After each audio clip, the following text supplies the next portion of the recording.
De 4 gemeenten in het noordoosten van Friesland stiepje een burgerinitiatief voor een rappe buslijne tussen Kolm en Drachten. De oude jaren verdwijnen er heel wat vaker bushaltes, wat ten koste gaat van de leefbaarheid in het dorpen. De gemeenten drukken de provincie op het het om het openbaar vervoer in de regio net verder verskralen te laten. Achter u leidt het spoor, er gaat de trein naar Ljouwert, naar Grens en rechtstreeks, die buslijn rechtstreeks naar Drachten.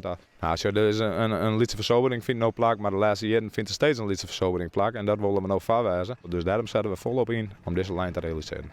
De rappe elektrische buslijnen zo boeten post, Zeehuis de Veen en Oorlietse dwarkers onwaan. Gemeente Westerkwartier in Greensloon had haar ek onsletten bij het plan. Een nieuwe verbinding moet het voor inwoners onttrekkelijk maakt om in de regio te blijven. Nou, het kan dus wezen dat we hier terug ben thuis blijven kunnen en wel naar de stad kennen voor een studie. Eigenlijk jongeren in, bijvoorbeeld naar Drachten, want het is altijd net een oudere jeugd.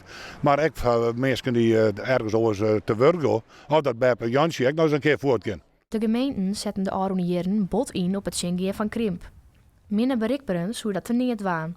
De gemeenten hopen dat de provincie de eerst van de situatie insjocht en de nieuwe busverbinding een kans aan wil.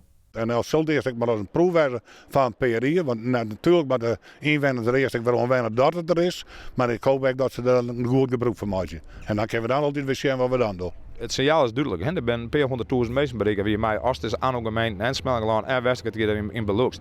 Ik kan me eens net vaststellen dat het signaal bij hun deel is, maar als ze het doen, dan moeten we een plan B zien en dan moeten we zien of we zelf een alternatieve vorm opzetten kunnen.